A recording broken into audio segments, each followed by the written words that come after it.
Hey guys, it's Jake from Team Insanity. Sorry if I sound all weird. I have a really bad cold and I'm really stuffed up. So, sorry if I snort during the video. It's pretty bad. Uploading frenzy or uploading a new video every day. This is a much needed review. We're pretty behind on videos. Everyone's been asking for all different types of reviews and game footage and airball footage and all that stuff. Don't worry, it's coming. We just have months and months of footage behind. I'm not gonna really go too big into the unboxing. If you're wondering why I have tape on this barrel, because when I did the barrel camera in one of the last videos, I just taped on this tape so it wouldn't scratch the anodizing. Get good Allen wrenches, lube, full card manual, colored O-rings. Not going to go too much into that because I go over it in the unboxing video. But it comes in a very nice box. I like it. I actually carry this up to the field. I wouldn't say some of the best. The only gun that has better packaging in the price range of the rail is the E-Tech. Planet's packaging is amazing what you get in the box, no doubt about it. And for you people that are already wondering which one you should buy, the Axe, the ETHA, the Rail, or the E-Tech, or the FX, or any of that, we're going to have a video on that pretty soon. So, I'm going to do my best. I'm not going to try to turn this review into like a versus Axe versus E-Tech, but I might, refer to some of those guns. Now this is the gun, has a nice anodizing, and for you guys that like the PGA neons, or is wondering about it, here's Nick's gun. It's pretty glossy. It's like a dark blue, pretty gloss. I like it, it's pretty cool. So, has the Hyper 3 reg, has the eye pipe system. Now, I always shoot with eyes off. If you guys watch in the videos, I've been shooting with eyes off a lot just because I want to break paint to see how well the eye pipe system works. So if you guys ever really see me breaking paint in the video, it's because I want to break paint. But the problem is, the eye pipe system is great if this thing would actually chop paint. Okay, I haven't really chopped much paint in it. I get more barrel breaks because the paint that I'm shooting is a tight bore, and every now and then I'll get like an oblong ball that breaks inside the barrel, but never have I really fully, the gun has chopped a ball before. So I mean, the eye pipe system, I can't really say much about that because I haven't chopped a ball. I've gotten a lot more barrel breaks than I have ball chops. So, Hyper 3 reg, which is great. It tells you everything that you have on the box. You have the ultralight trigger frame, the reach trigger, pretty good stuff. I love this trigger. I think it is probably one of the best triggers I have ever really used. I love this die trigger, and I really love this die ultralight frame. The one thing that I really just don't like about this gun so far is the regulator. Sometimes, compared to the Dangerous Power FX or obviously the Axe or, guns like that, other than the Axe, on the E-Tech and all that stuff, you can fit your thumb in between the regulator, okay? I have some pretty small hands, alright? I'm like maybe 5'6", 120 pounds, if even that. So you can kind of see, I'm not big at all, I have some really small hands. So every now and then if I'm like being a back guy and I want to get a good grip if I'm running or gunning, really I want to have a good grip, but they didn't really make it, I can fit my thumb in there, but as you can see, it's a struggle to get in and out, okay? So what I have to do, which I don't mind, is putting my thumb up here like this over the barrel. That's good. But, that's just one thing I can't stand about this thing, is that I can't just, it's a little bit rough to get it in and out of there, okay? This is fine, this is comfortable, but every night, like I said, I just find this really well. I don't know why, and that's just my preference. Some people like to do this, I don't mind doing that, but, like I said, I just want to get in there sometimes. Now, most of the problems that you will ever have with this gun is going to be your fault. 9 times out of 10 it's going to be your fault. All the problems I've had with this gun, been my fault, alright? When it's been chop and paint, bore size is too small. That kind of stuff. Like, first shot drop off, my fault. When the eyes weren't working, my fault. Needed to change the battery. When this started unscrewing itself from the back, my fault. I'll show you, it comes down a lot in the maintenance video. So if you really want to know, how to prevent this gun from going down, because it happened a lot to me at the very beginning, but good thing I have the best gun tech in the world that works at Lone Wolf Paintball. He's taught me a lot about this gun because he owns a lot of dye guns. This is like my first dye gun, and he's taught me a lot about it, and I'm going to go over all that stuff in the maintenance video, so you're going to want to watch that. The other thing that I just really don't like is the ASA, alright? Not the ASA itself, but the on-off ASA, right? They give you this weak, small, little lever, alright? And that really pisses me off because sometimes I'll just go out there and, if I have my gloves on, it's really hard to turn that thing on, alright? Even though I have the 2-finger gloves, it's still hard to get your thumb and everything. I mean, this thing is just so small. With someone with big hands, I don't know why dye doesn't use a lever system, because I really don't like it. I've seen so much better on-off ASAs. I mean, yeah, it's good, but I mean to flip it on and to have the air pressure tank, I mean, I really have to fight with this thing to get this bad boy on. I don't like that much about it. I'll also go over the board programming. It's another thing that I don't like as much. It's not much of a hassle. It's pretty easy just to take off the grips and everything, and I'll show you guys how to do that. So let's bring the camera in. I'm going to do the maintenance video and show you guys how to service this marker, and that's about it. Alright, so this is the maintenance video. Now, to take out your bolt, you're going to need your biggest Allen key that comes in your box, and in here, as I'm going to show you, you don't want to unscrew, you don't want to keep on unscrewing your Allen wrench. I'll show you why, but this is because there's 2 parts to the bolt. Now what you want to do is you want to take this and screw this about 1 turn, and then probably about another half turn, like that, and then start pulling it a little bit. Start giving it a little itty-bitty tug, and so as you go, start to tug it, and boom, there comes the bolt assembly. Now if you keep on turning it, I'll show you as we take this out. If you keep on turning it, what will actually happen is you'll keep on unscrewing this part inside, and then it's a pain because then you have to take your squeegee, jam it down there, and get this part out because it's practically impossible to get it out with your hands. And just take this off, unscrew that. Now as you can see, what's really cool is dye, if you didn't already know, is these O-rings are all color coded. So these are all green. The biggest ones are green, but there's a blue one inside, there's an orange one in here, there's red. There's all kinds of different colored O-rings on here. So if you have an O-ring that goes wrong, or you need to switch one, you know exactly what color that you need. So that's pretty cool. I'm just going to set this all stuff to the side. Now to take this part, to take this whole entire, to get this, your bolt part right here, away from this, is you need to take off this blue O-ring right here.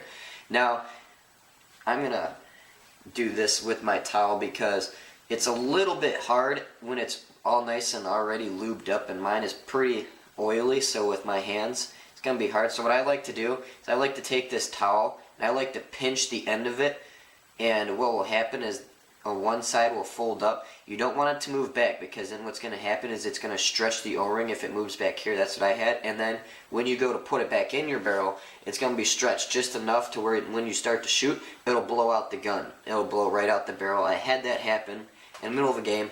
Not cool. And that was on my fault. And see, I just pushed the side and boom. O-ring comes right off. Don't want to lose that O-ring. Just wipe it down, do whatever. I'm just going to wipe it down over here with the towel. Not much to it. And then, what you do, is take this and push it right on. Oh, actually, you can pull it just right through. Bada bing, bada boom. There you go. Now, if you ever really break paint, this is where it's going to be. Is right in here.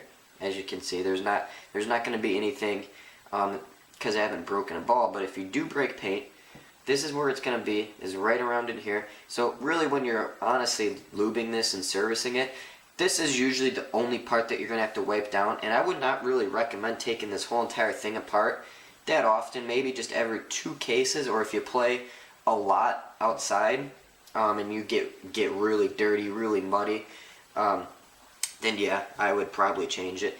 And I just like to wipe all this O-ring and get it all nice, all that lube, get all that crap off of it, all the old stuff. Take this, and I'll wipe this off too. Wipe down the inside O-ring. Just gonna try to wipe it all down with the corner of the towel. You guys won't be able to see it. But I just like to wipe down all of the inside, all the inside O-rings, and you'll see there's an O-ring right in there.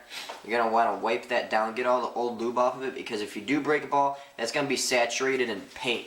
And you don't really want that saturated with paint, because then when you go to shoot your gun the next time, it's just going to blow out the barrel. Alright, there we go. Now what you're going to do is re-lube it. You're going to take some Sleek. They give you dye lube, but I've been liking to use the Sleek lube. It's been promising so far. It's been working out. My hands are so greasy I can barely even open it. Goddamn cold. Sorry about that. Now you don't really need much. I just like to put a little bit right here. I like to just work it around. Give generously to the O-rings. Don't want to give too much, because if you over lube it, then it'll just all shoot down your barrel and you're gonna have a bad time. Just give these O-rings some loving. There we go. That might be a little bit too much, but that's alright. There we go. Definitely don't want to over lube in the winter, but it's been pretty warm. There we go. And now, where'd that blue O-ring go? God, I do this all the time. There it is. Little thing always likes to sneak away from me. Put that on. I'm just going to give it a little bit of touch up because it doesn't have any lube on it right now. There we go. It's a lot of lube, but that's right. It'll work. Now you don't really need to. I put a little bit extra on here, so I'm not gonna really put much on the inside of here. I'm just gonna put just a itty bitty bit on the O-ring on the inside. Not even gonna put that whole amount on there. Gonna put a little bit on the inside of there just to make sure that it gets it. And shit, I put that O-ring on when I didn't need to. I'm sorry, it's like 2 o'clock in the morning. Yeah, I'm doing this review. This is the only time that I have time to do these reviews at night. There we go. Slide that back on like that. Now you want to pull out the blue O-ring, and now you want to put that bad boy right on there. There you go. Put a little bit of lube on that. And boom. So now you got that part in there. And what you want to do is I want to lube these threads at all inside of here. Don't really need to. It's going to unscrew itself on the inside if you don't. Now when you're putting this together, right here, is give it a little bit of torque. You want to torque this bad boy down a little bit, or else if you just lightly, have it like that, then it's going to unscrew itself on the inside slowly, and it'll unback itself. So to prevent that, just give it a little bit of a torque so it won't unscrew itself on the inside. Now, this is the important part. These back O-rings, keep those dry.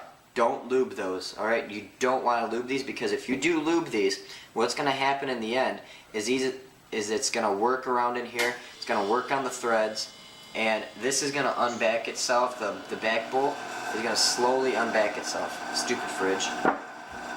And so don't lube that. Sorry if you guys can hear that fridge. It's pretty loud and annoying. People have been going in it all day. So I'm just going to lube this.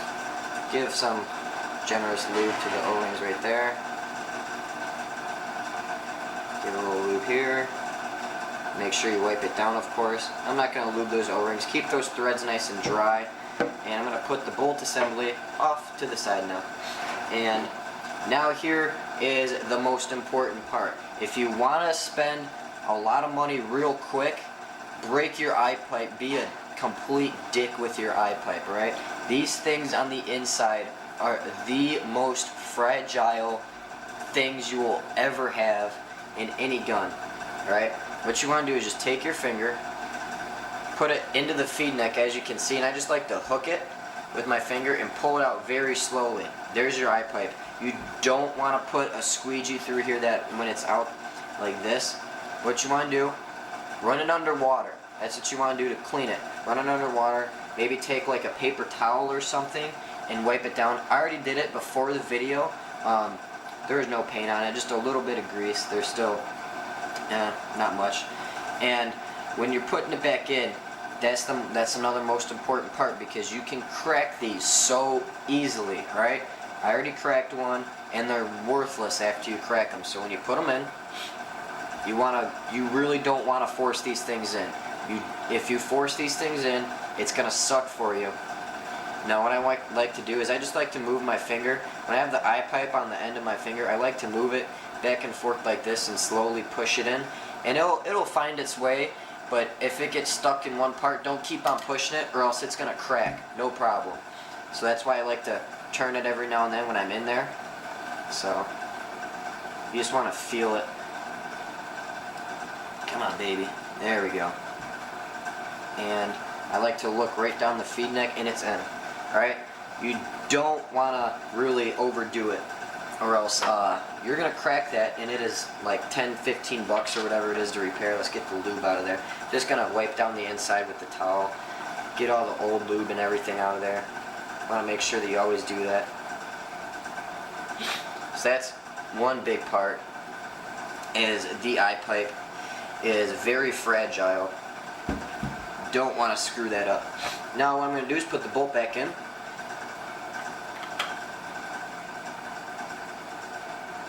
Easy on the O-rings. There we go. Grab your Allen wrench. Screw that bad boy in. And there you go. Now, I'm going to show you how to correctly put on your barrel. Now, yeah, it might sound stupid, but guess what? If you put your barrel on too tight, I'm going to show you how to do it. I'm threading it the wrong way, aren't I? Put your barrel on too tight, what's going to happen is it's going to pinch that eye tube on the inside, and it's going to compress it a little bit. So what's going to happen is your detents aren't going to hold the ball, your barrel's going to fill up with all these balls, and then when you want to shoot, especially if you're using a loader that has like a high torque, and it keeps a lot of torque and tension on the ball stack. If you have your rotor doing that, or like halos or that kind of stuff, it'll push the balls all the way through the barrel and it'll just keep on rolling out. So what you want to do is just keep on going, just with the tips of your fingers, and that's it. Right when it gets tight, right when you feel like a little bit of tension, a little bit of resistance, that's it. You don't want to keep on going in, or else it's going to compress it. You're going to crack an eye pipe. You're going to owe lots of money, and it's going to suck. So trust me, those are the few things that will go wrong. Next thing, battery. All right, if you're experiencing first shot drop off, or you're chopping paint, or that kind of stuff, anything.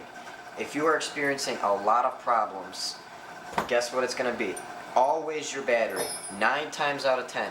Eyes weren't working right. Eyes weren't reading balls. I was having first shot drop off. I don't think. Yep, I still have the right side. I was having first shot drop off. All this stuff, and went through. I just changed out all the O-rings. I repressured it. I mean, I checked my tank. I thought something was wrong with my tank at one point because it wasn't chronoing right, and it all came back to a battery. These things are bad on batteries. Well, they're not bad on batteries, but when you start experiencing a lot of problems, that's usually what it is. It's just the battery. Stupid cold. Now I'm going to show you how to program the modes here. You can fast forward this part if you already know how to do it. should have took this off ahead of time. Now, this is the part that I don't like, to be honest with you. Boom! Now as you can see, there's a little dip switch in here. Alright, this is the part where you want to pull out your owner's manual so you know what you're looking at. Alright. You just look. Blue is what I want to go to. I want to put it at 45 right here because that's 33.3 balls a second. Basically uncapped, and I'm going to put it right on 70. Or I mean semi, not 70. God, it's late. Semi. So I've got to go to yellow, put it on semi. So what I have to do, take this little Allen wrench, as you can see, this dip switch in here. Alright? This is a pain if you're at the field. What you gotta do is flip that bad boy up. Boom. Now, turn on your gun. Oops, there you go. Turn on your gun, and you're gonna see it's gonna flash all these bright little colors. I wanna go to yellow. Alright, yellow, semi is one trigger pull now. It's gonna flash what mode I'm on. I'm on PSP. So it's gonna flash back the mode that I'm on. 1, 2, 3. That's PSP. I'm gonna pull the trigger once. There we go. I'm in semi. And it's gonna recycle through all those modes and everything. Now I'm gonna go to blue. Now I want to go to 45. It's gonna flash 20 times because I'm on 12.5 balls a second. I was on 12.5 balls a second. Ramping. PSP, I should say. It's a different style of ramp. I want to go to 45. 1, 2, 3, 4, 5, 6, 7, 8, 9, 10, 11, 12, 13, 14, 15, 16, 17, 18, 19, 20, 21, 22, 23, 24, 25, 26, 27, 28, 29, 30, 31, 32, 33, 34, 35, 36, 37, 38, 39, 40, 41, 42, 43, 44, 45. Boom. And you're done. You're done programming your mode. And that's really all you're going to ever have to program. Sorry if you had to sit through that part and watch it. You don't really need to. And now, to get it out of this programming mode, guess what? You can't turn it off in the programming mode. What you have to do is flip that dip switch down. Number 2. Let's flip numbers 2 down. It's going to flash a bunch of weird colors again, and it's going to go back like normal. And that's how you turn it off. Boom. And you are set. And then you just screw all your stuff back in.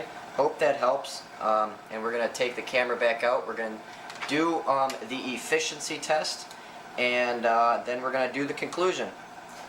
Alright, Jake, I'm going to fill this up to 4,500 PSI.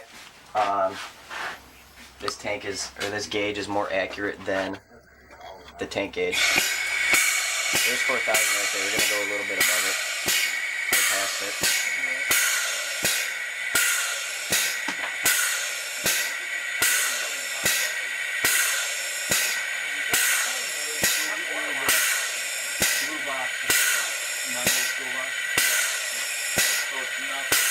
Come on, baby. It's pretty low on air, so it might be stuck at 4,000.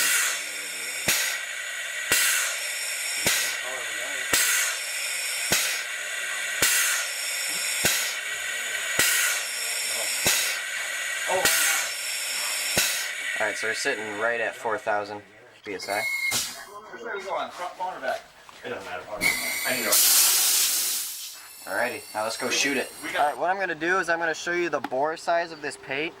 So, bore size makes a big difference. So as you can see, it sits in there pretty good. Let's do another one. So this makes a difference in accuracy and efficiency. So you can kind of see where it's sitting at. That one fell through. So most of them are pretty tight. There's a few ones that slip on by. So as you can tell, it's a pretty good bore. What we're going to do is we're going to chrono this thing after I get the barrel back on it and show you that we're shooting at a good speed.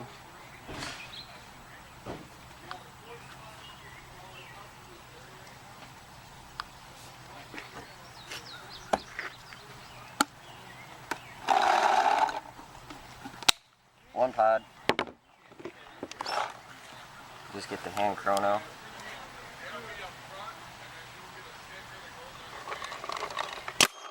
.270, 306, 309, 313. So we're shooting a little hot. Do you have any Allen wrenches on you? Let's see.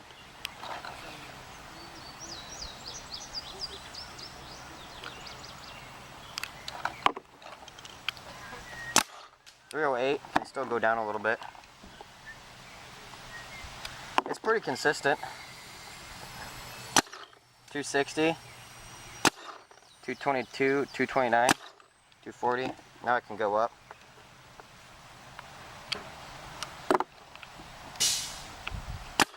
281, 283, 280, 284. So as you can tell, that's right about where we want to sit. So we've got the first pod in. Nick, you can put the camera on the tripod, and we're going to start shooting. All right, so we just dumped the first pod in and chroned it. Here we go.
Alright, we're going to chrono it again.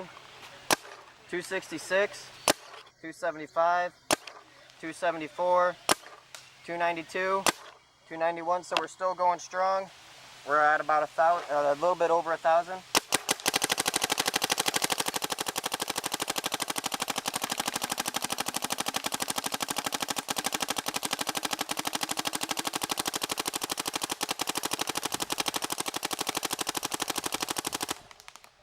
Chrono it again. 248, 273, 263, still going strong.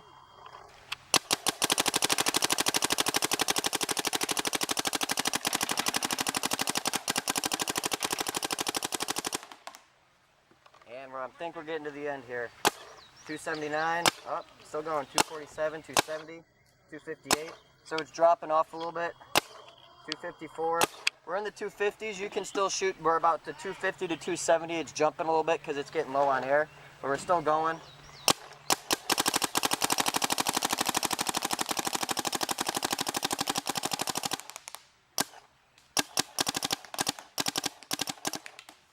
Do it again.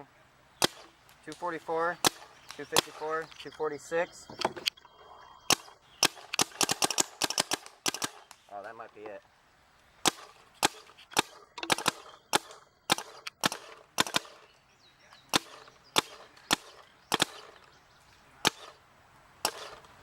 I think that is about all we are going to get.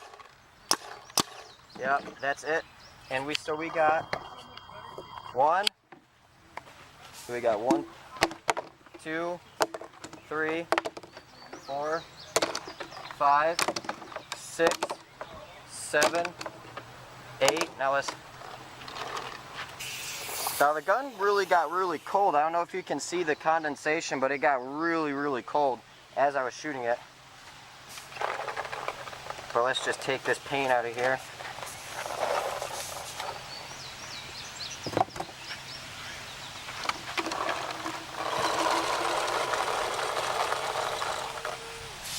So let me transfer this to a clear pod so you can see it. That's about a quarter of a pod right there. So we shot 1, 2, 3, 4, 5, 6, 7, 8, 9.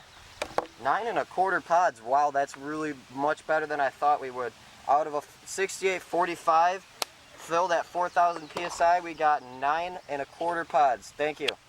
So, as you can see, that thing was efficient. Okay, I was expecting it to like get 7, maybe 7 to 8. Surprised me. It was actually pretty good. This has about 12 cases through it, probably a little bit more. As you can see, there wasn't that much wear on the bolt if you watch the maintenance video. So it's broken in well enough. So it did really good in the efficiency test for a spool. Now the thing that I do like about the Protos is they come in some awesome colors. Nick has a cool color one here. I just had mine as the dust color. I don't really need anything special. Now what I'd like the most, well not the most I would say, but the clamping feed neck, I like how there's no little thing that you have to twist over here or anything like most feed necks where you have to take an Allen wrench or anything like that, because if you unscrew it a little bit too much it could fall out, lose an Allen wrench. This, you just twist it and that's how you adjust your feed neck, right there. So there's no screws to get lost, nothing like that. I mean, the thing that I just can't get over is just like, okay. Another thing that I wish they would have done is this gun is, I think it's tall for a spool. To be honest, I really think that they could have integrated this, this ultralight trigger frame. I think they could have took this and just smashed it all together. I mean, my Dangerous Power G4 is pretty small. Stupid dogs getting into food. God, too many dogs here.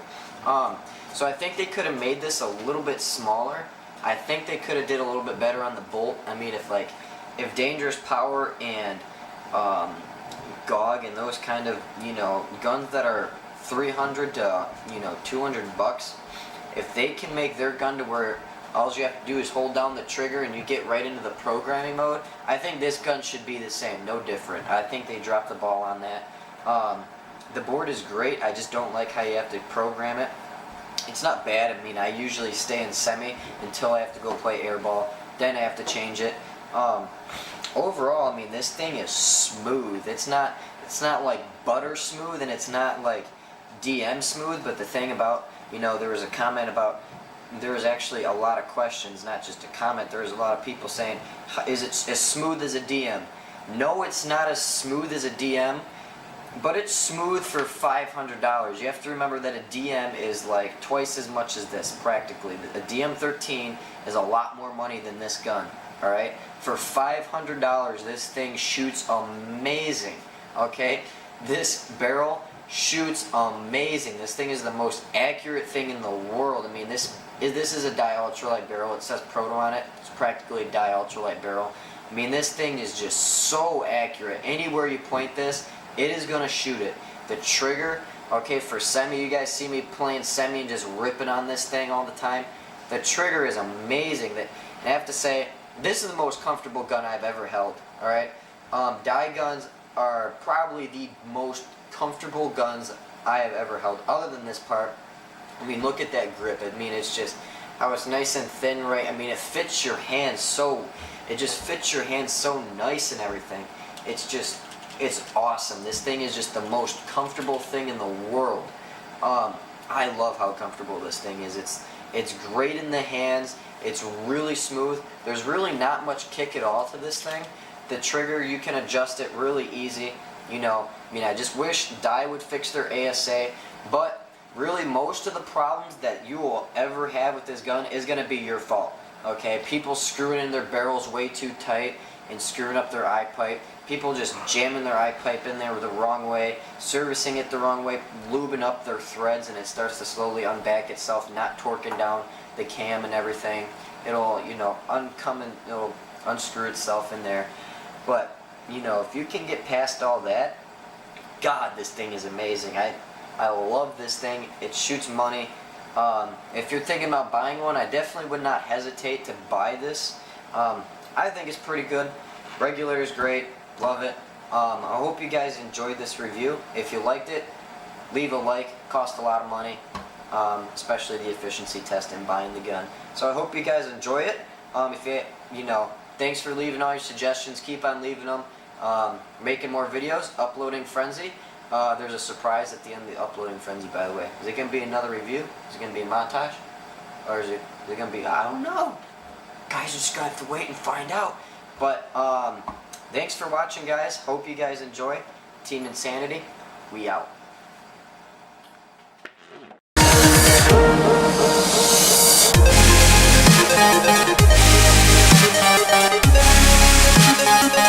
Hopefully, this gauge is more accurate than the tank gauge. It's not filling! What is going on?